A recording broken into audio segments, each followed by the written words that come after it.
आणि भाऊसाहेबांची त्यामुळे भाऊसाहेबांची विशेषतः शेतकरी वर्गामध्ये फार मोठी प्रसिद्धी आणि प्रसिद्धी झाली. त्यांच्याविषयीची आकर्षण वाढलं, त्यांच्याविषयीचं प्रेम वाढलं. तर भाऊसाहेब जेव्हा तिसऱ्यांदा लोकसभेमध्ये गेले तेव्हा 62च्या मंत्रिमंडळामध्ये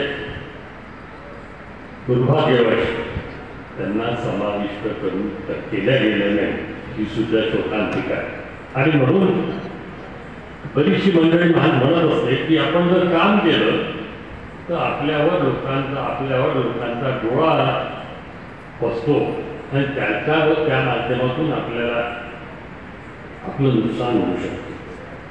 याचा विचार भाऊसाहेबांनी कधीही केला नाही आणि त्यामुळं काम करणाऱ्या उत्सुक माणसांनी याचा विचार आपण लोकांच्या समोर किती जातो आणि लोक कुठल्या दृष्टीने बघतात याचा विचार न करता समाजासाठी चांगलं काम करण्यासाठी सदैव तत्पर राहावं आणि ते करत राहावं एवढी सर्वांना विनंती करतो.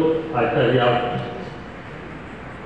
अत्यंत सुंदर अशा भाऊसाहेबांच्या जीवनावरच्या एका भागामध्ये एकही भाग मांडणार नाही, तो मोठा नाही, तर तू त्याच्यावर त्यांचं भाष्य झालं त्या प्रवीण देशमुखांचे संस्थेतर्फे आभार मानत असताना आपण सर्व उपस्थित राहून या कार्यक्रमाची शोभा वाढवली त्याबद्दल आपले सर्वांचे सुद्धा आभार मानतो.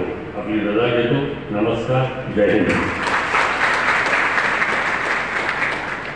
धन्यवाद साहेबांनी आपल्या मनोगतामधून भाऊसाहेबांविषयी बहुमोल असा